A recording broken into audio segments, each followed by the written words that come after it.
Hello everyone. तो आज हम करने वाले हैं हाइपरफाइन स्ट्रक्चर। हाइपरफाइन स्ट्रक्चर से पहले हमने किया है कि जीमन इफेक्ट किया है। जीमन इफेक्ट में हमने क्या किया है कि जब हम किसी एटम को मैग्नेटिक फील्ड में रखेंगे, ठीक है, तो हमने क्या किया था, जब एटम को हम मैग्नेटिक फील्ड में रख रहे थे तो हमने किया था कि जो इलेक्ट्रॉन है वो मैग्नेटिक फील्ड के साथ इंटरेक्ट कर रहा था, ठीक है। जे क्या था, L प्लस एस। एल क्या था, orbital angular momentum of electron. S क्या था, orbital angular momentum of the electron. और जो टोटल आया था जे, वो क्या आया था, किस लिए आया था, इलेक्ट्रॉन के लिए आया था। ये क्या था, J total angular momentum of electron. यहाँ पे जब हमने जीमन इफेक्ट किया था, हमने सिर्फ माना था इलेक्ट्रॉन इंटरेक्ट कर रहा है मैग्नेटिक फील्ड के साथ। हमने यहाँ पे जो न्यूक्लियस था उसे रेस्ट पे माना था, उसकी इंटरेक्शन हमने नहीं देखी मैग्नेटिक फील्ड के साथ।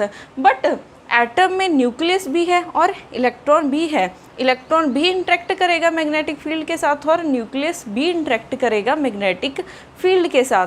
तो याद रखना है, एक होता है फाइन स्ट्रक्चर, एक होता है hyper fine structure. Fine structure में क्या होगा कि जब भी इलेक्ट्रॉन इंटरेक्ट करेगा मैग्नेटिक फील्ड के साथ, इलेक्ट्रॉन इंटरेक्ट करेगा मैग्नेटिक फील्ड के साथ, तो उसकी वजह से जो स्प्लिटिंग होगी उसे हम बोलेंगे फाइन स्ट्रक्चर। और जो जीमन इफेक्ट हमने किया है वो फाइन स्ट्रक्चर के अंडर आएगा। अब एटम में इलेक्ट्रॉन नहीं है, न्यूक्लियस भी है, तो न्यूक्लियस भी इंटरेक्ट करेगा।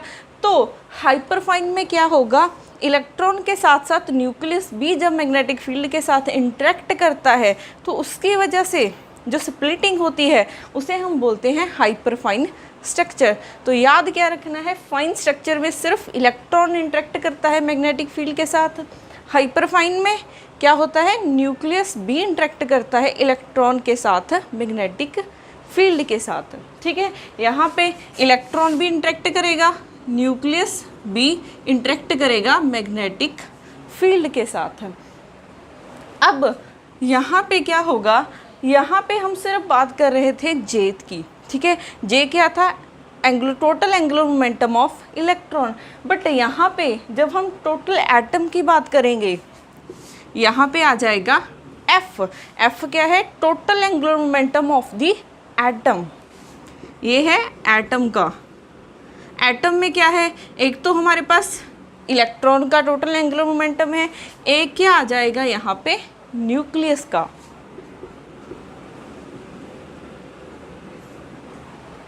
ठीक है, तो F क्या हो जाएगा, टोटल एटम का J प्लस आई। J क्या है, इलेक्ट्रॉन का एंगुलर मोमेंटम, I क्या है मेरे पास, न्यूक्लियस का एंगुलर मोमेंटम। J को हम लिख सकते हैं L प्लस एस। तो यहाँ से मेरे पास जो F है वो वेरी करेगा I minus J to I plus J तक, ठीक है। J की वैल्यू हमें पता है L प्लस एस है, और I क्या है, हमें क्वेश्चन में गिवन होगा न्यूक्लियस का जो भी मोमेंटम होगा, ठीक है। जैसे इसकी ही एक एग्जांपल करते हैं।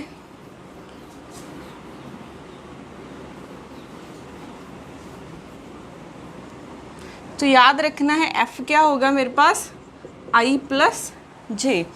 जैसे 2p 3/2 है और मुझे स्पिन गिवन है 1/2, न्यूक्लियस की स्पिन गिवन है, ठीक है, क्या होगी, हाफ। अब हमें क्या पता करना है, हाइपरफाइन स्ट्रक्चर फाइंड करना है इसके क्रॉसपॉन्डिंग। हाइपरफाइन स्ट्रक्चर फाइंड करना है इसके क्रॉसपॉन्डिंग। तो अगर हाइपरफाइन स्ट्रक्चर फाइंड करना है तो हमें क्या चाहिए, एफ चाहिए। एफ के लिए अब क्या होगा, एफ फाइंड करने के लिए आई की वैल्यू तो गिवन है हमें, अब हमें फाइंड करनी है जे की वैल्यू। जे हमें टर्म सिंबल किया है तो जे की वैल्यू क्या गिवन है, 3/2। तो एफ क्या हो जाएगा मेरे पास, I minus J to I plus जे। तो यहाँ से हो जाएगा मेरे पास 1/2 माइनस 3/2 टू 1/2 प्लस 3/2। तो यहाँ से आ जाएगा मेरे पास माइनस 2/2, 1 हो जाएगा 2, 4/2 2 हो जाएगा। तो F की वैल्यू आ जाएगी 1 और 2। ठीक है, तो ऐसे हम f की वैल्यूज़ निकालेंगे जैसे हमने जीमन इफेक्ट में स्प्लिटिंग की थी। ठीक है, अब वैसे इसमें स्प्लिटिंग कैसे होगी। अब ये है मेरे पास 2p 3/2, i की वैल्यू है हाफ, j की वैल्यू क्या है 3/2। तो यहाँ से कितने लेवल में स्प्लिट हो रहा है ये 2 में, क्योंकि f की कौन सी वैल्यूज़ आई हैं मेरे पास 2। अब क्या है, इन दोनों की कपलिंग की वजह से पहले तो ये एक लेवल में थे, ठीक है, बट जब मैंने ये था जब मैग्नेटिक फील्ड अप्लाई नहीं की थी, ये क्या है जब मैग्नेटिक फील्ड अप्लाई कर दी, तो इन दोनों की कपलिंग की वजह से मेरे पास लेवल्स आ रहे हैं। जब मैं इसे मैग्नेटिक फील्ड में रखूँगी तो इन दोनों में एनर्जी का डिफरेंस आएगा, तो इसकी वजह से मेरे पास क्या हो रहे हैं, लेवल स्प्लिट हो रहे हैं। ठीक है, इसे हम बोलते हैं हाइपरफाइन स्ट्रक्चर। अब जितनी f की वैल्यू ज़्यादा होगी उतनी ही एनर्जी कम होगी, जितनी f की वैल्यू ज़्यादा होगी उतनी जितनी f की वैल्यू ज़्यादा होगी उतनी ही एनर्जी ज़्यादा होगी। ये पॉइंट बिल्कुल ऑपोजिट है किससे, जो हमने फाइन स्ट्रक्चर किया है। फाइन स्ट्रक्चर मीन्स जीमन इफेक्ट में किया है। ठीक है, तो याद रखना है जितनी f की वैल्यू कम होगी उतनी ही एनर्जी कम होगी, चाहे वो हाफ फील्ड है चाहे वो हाफ फील्ड से ज़्यादा है, ठीक है, या फिर हाफ फील्ड से कम है। तो ईच केस में क्या होगा, जितनी f की वैल्यू हमारी कम होगी उतनी ही एनर्जी कम होगी। जैसे यहाँ पे तो i की वैल्यू 1/2 थी, अगर यहाँ पे 3/2 हो जाता, ठीक है, अगर 3/2 हो जाता तो हमारा क्या होगा, यहाँ पे आ जाएगा 3/2, यहाँ पे भी आ जाएगा 3/2, तो यहाँ पे आ जाएगा मेरे पास 0 0 2 6/2 3 आ जाएगा। तो यहाँ से f की वैल्यूज़ क्या आ जाएंगी मेरे पास 0 1 2 3 4 वैल्यूज़ आ जाएंगी। अगर मैं इसका बनाऊँ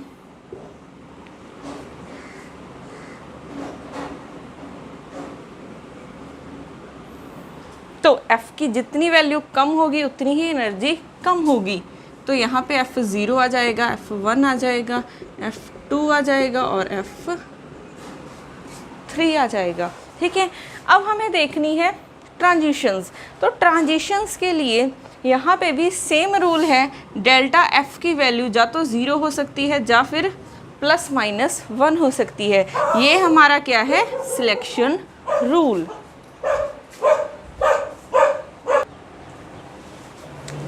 तो यहाँ पे सिलेक्शन रूल क्या है ट्रांजिशन के लिए, मेरे पास जब डेल्टा f की वैल्यू 0 या फिर ±1 होगी तो मेरे पास अलाउड ट्रांजिशंस आएंगी। इसमें याद रखना है जैसे हमने जीमन इफेक्ट में किया था 0 to 0 ट्रांजिशन उसमें पॉसिबल थी, 0 to 0 लेवल में ट्रांजिशन पॉसिबल थी, बट यहाँ पे पॉसिबल नहीं है। यहाँ पे ये ट्रांजिशन क्या है, फॉरबिडन है। तो हाइपरफाइन स्ट्रक्चर में ध्यान रखना है, सिलेक्शन रूल तो सेम है बट यहाँ पे 0 to 0 ट्रांजिशन पॉसिबल नहीं है। यहाँ पे अगर हम ट्रांजिशन करें, ठीक है, ये तो सिर्फ एक ही लेवल के लिए बनाया था, तो यहाँ पे ट्रांजिशन जैसे 0 to मेरे पास 0 to 1 पॉसिबल है, ठीक है, बाकी ट्रांजिशंस पॉसिबल नहीं है, 1 to 2 पॉसिबल है। ठीक है, नेक्स्ट करते हैं इसकी ही एक एग्जांपल।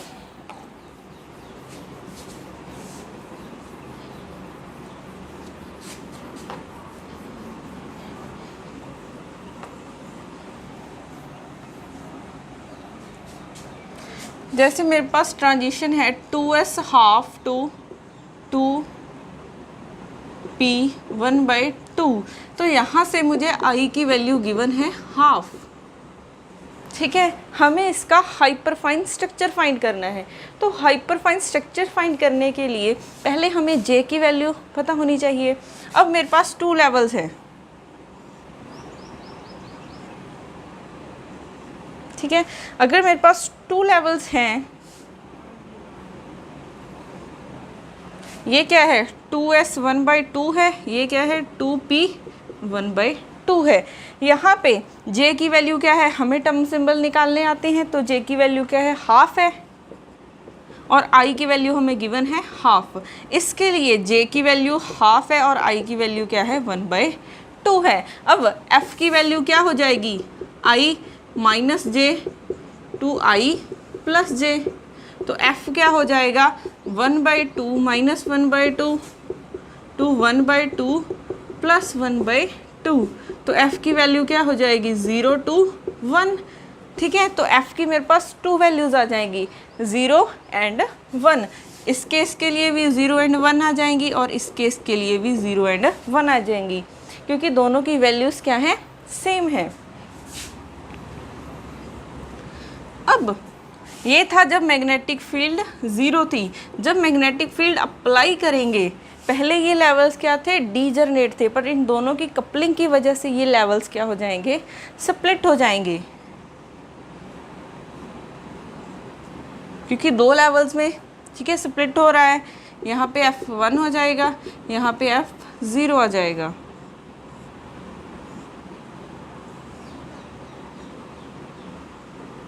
यहाँ पे F1, यहाँ पे F0। अब करते हैं ट्रांजिशंस। अब यहाँ पे आपको पूछा जा सकता है कि इस ट्रांजिशन के लिए हमारे पास कितनी हाइपरफाइन लाइंस आएंगी, ठीक है।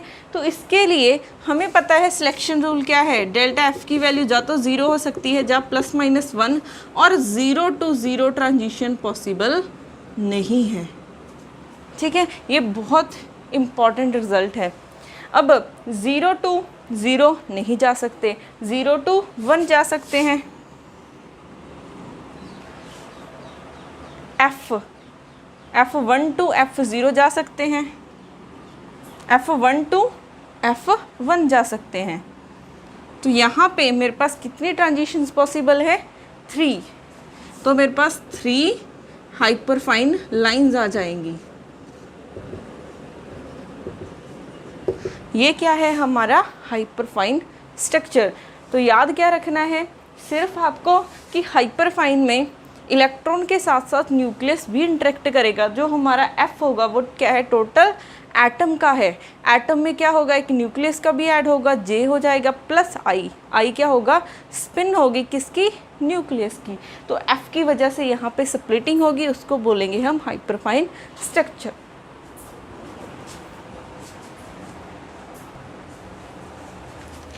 नेक्स्ट है हमारे पास, इसकी एग्जांपल्स करते हैं।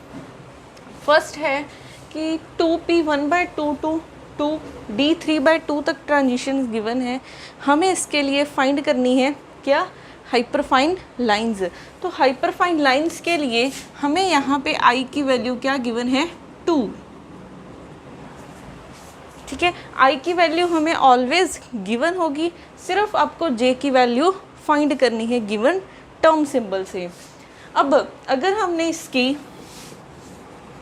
2p½ to 2d3/2 तक है, तो मेरे पास 2 लेवल्स हैं।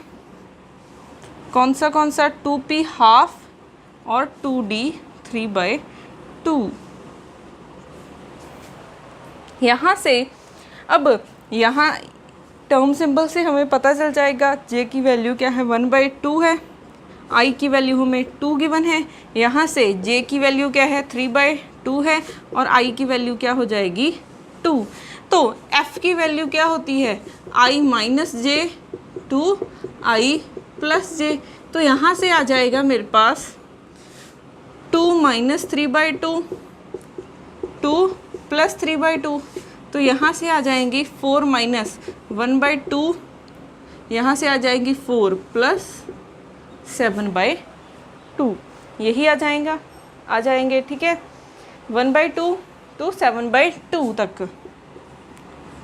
अब यहाँ से 1/2, 3/2, 5/2 और 7/2 4 लेवल्स आ जाएंगे। F की हमारे पास 4 वैल्यूज़ आ जाएंगी। तो इसके क्रॉसपॉन्डिंग हमारे पास कितने लेवल्स आएंगे, 4।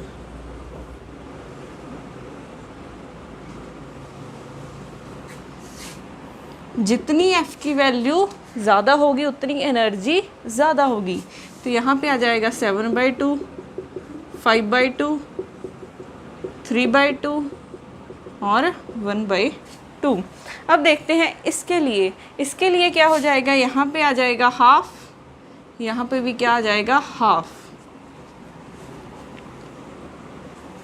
तो 2 माइनस यहाँ पे आ जाएगा 4 माइनस 1/2 टू 4 प्लस 1/2, यहाँ से आ जाएगा 3/2 टू 5/2 तक। तो यहाँ से f की हमारे पास 2 वैल्यूज़ आई, 3/2 एंड 5/2। तो इसके हमारे पास 2 लेवल्स आएंगे। जितनी f की वैल्यू ज़्यादा होगी उतनी ही एनर्जी ज़्यादा होगी।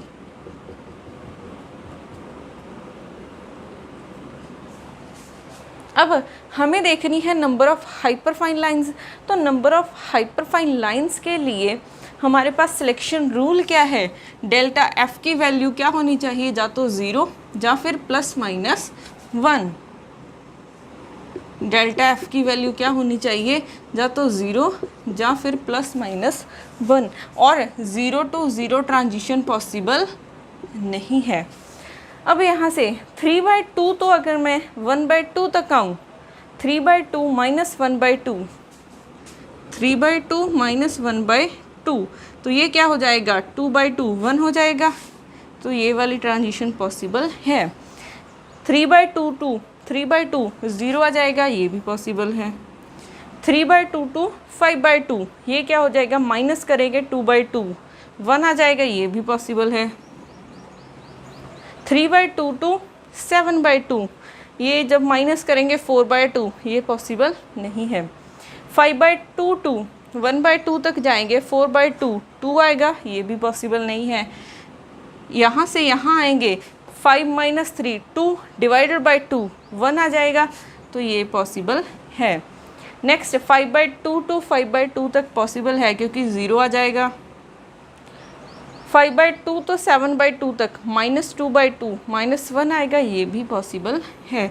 तो कितनी लाइंस आ गई मेरे पास, 6। तो हाइपरफाइन में कितनी लाइंस आएंगी, 6। तो ऐसे आपको फाइंड करने आना चाहिए। हाइपरफाइन में हम कैसे करते हैं और फाइन स्ट्रक्चर में हम कैसे फाइंड करते हैं। नेक्स्ट एग्जांपल करते हैं।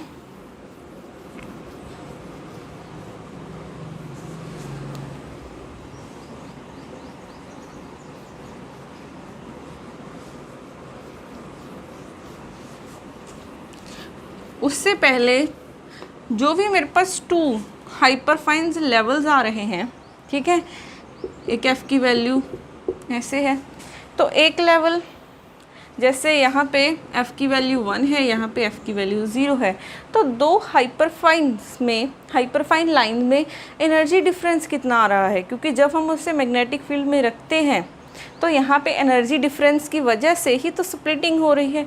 तो कितना एनर्जी में डिफरेंस होता है, एनर्जी में डिफरेंस होता है A-F+1। A- क्या है, हमारा कांस्टेंट है, हाइपरफाइन कांस्टेंट भी बोल सकते हैं इसको, ठीक है। अब F की वैल्यू यहाँ पे ध्यान रखना है, हमारे पास 2 लेवल में एनर्जी डिफरेंस आपको फाइंड करना है। अब या तो आपको ऐसा करना है कि अगर यहाँ पे वैल्यू पुट करनी है तो F की लोएस्ट वैल्यू पुट करोगे, ठीक है। अगर यहाँ पे वैल्यू पुट करनी है तो लोएस्ट वैल्यू पुट करोगे, या फिर अगर आपको इसको हम क्या लिख सकते हैं, A-F भी लिख सकते हैं। यहाँ पे अब कौन सी वैल्यू पुट करोगे, जो हाईएस्ट होगी।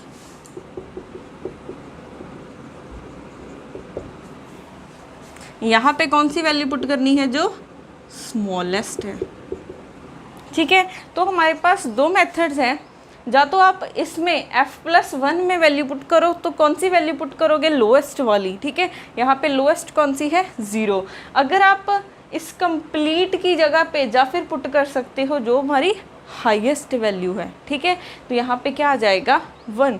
चाहे हाईएस्ट वैल्यू पुट करो, लोएस्ट वैल्यू पुट करो, रिजल्ट विल बी सेम। तो ऐसे 2 लेवल्स में एनर्जी डिफरेंस पता होना चाहिए।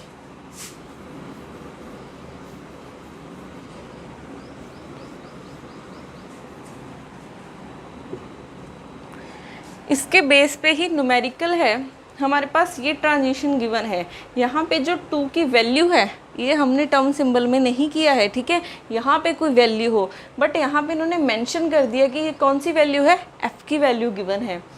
सेपरेशन गिवन है इन दो लेवल्स के लिए 2 to 3 तक जब ट्रांजिशन होगी तो उसमें सेपरेशन कितनी होगी, यहाँ पे गिवन क्या है, जब f की वैल्यू 2 है और f की वैल्यू 3 है तो एनर्जी का डिफरेंस कितना है 30। ठीक है, अब हमें फाइंड करनी है जो रेस्ट ऑफ द लेवल्स हैं उनमें एनर्जी का डिफरेंस क्या आएगा। तो रेस्ट ऑफ द लेवल्स के लिए हमें पहले पता होना चाहिए कि लेवल्स कौन से हैं। तो उसके लिए j की वैल्यूज़ हमें गिवन है 5/2 है और i की वैल्यू हमें गिवन है 9/2। तो यहाँ से हम फाइंड कर सकते हैं। तो f की वैल्यू क्या आएगी, i minus j to i plus j। i की वैल्यू क्या है 9/2 है और j की वैल्यू क्या है 5/2।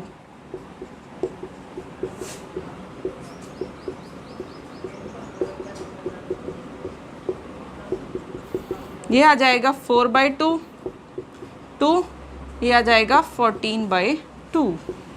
तो f की वैल्यू आ जाएगी 2 to 7 मीन्स 2 3 4 5 6 और 7।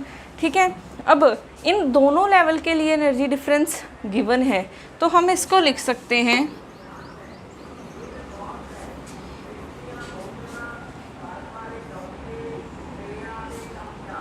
कितने लेवल्स हैं मेरे पास 6।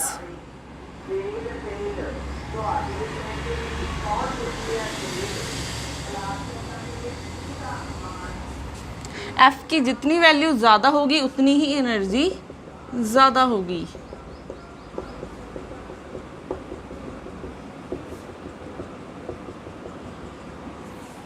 अब इन दोनों के लिए हमें एनर्जी गिवन है, एनर्जी क्या गिवन है हमें 30। डेल्टा E क्या होता है A डैश F प्लस 1। अब इसके लिए 30 गिवन है A डैश।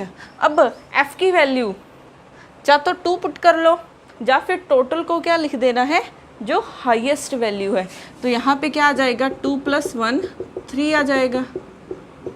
तो A डैश की वैल्यू क्या आ जाएगी मेरे पास 10। अब A डैश की वैल्यू निकल गई। अब हमें इन दोनों में एनर्जी डिफरेंस फाइंड करना है, इन दोनों के लिए, इन दोनों के लिए, क्योंकि एडजेसेंट लेवल्स के लिए हमें फाइंड करने हैं। तो अब A डैश की वैल्यू हमें पता है तो हम एनर्जी डिफरेंस फाइंड कर सकते हैं। तो क्या हो जाएगा, जैसे हम फाइंड करते हैं F3 to F4 के लिए, तो डेल्टा E क्या हो जाएगा मेरे पास, A डैश की वैल्यू 10 है। अब यहाँ पे चाहे तो लोएस्ट वैल्यू पुट करो या फिर टोटल को क्या लिख देना है हाईएस्ट। तो 3 + 1 क्या हो जाएगा 4। तो ये आ जाएगा मेरे पास 40। इसमें डिफरेंस था 30, इसमें क्या आया है 40। अब अगर हम फाइंड करें 4 to 5 के लिए, 4 to 5 के लिए, तो यहाँ पे क्या आ जाएगा मेरे पास 5, यहाँ पे भी क्या आ जाएगा 5, तो यहाँ पे आ जाएगा 50। तो इनमें क्या कितना है डिफरेंस 50 का। ऐसे ही 6th और 7th के लिए क्या हो जाएगा, सॉरी 5th और 6th के लिए फाइंड करते हैं पहले। तो डेल्टा E क्या हो जाएगा, यहाँ पे A डैश की वैल्यू क्या है 10 है, यहाँ पे क्या हो जाएगा 60 हो जाएगा। सिमिलरली यहाँ पे क्या हो जाएगा 70। ठीक है, तो दो लेवल में एनर्जी डिफरेंस कितना है A डैश F प्लस 1। यहाँ पे ध्यान रखना है, चाहे तो इसमें लोएस्ट वैल्यू पुट कर लो या फिर पूरे को क्या पुट कर दो हाईएस्ट वैल्यू।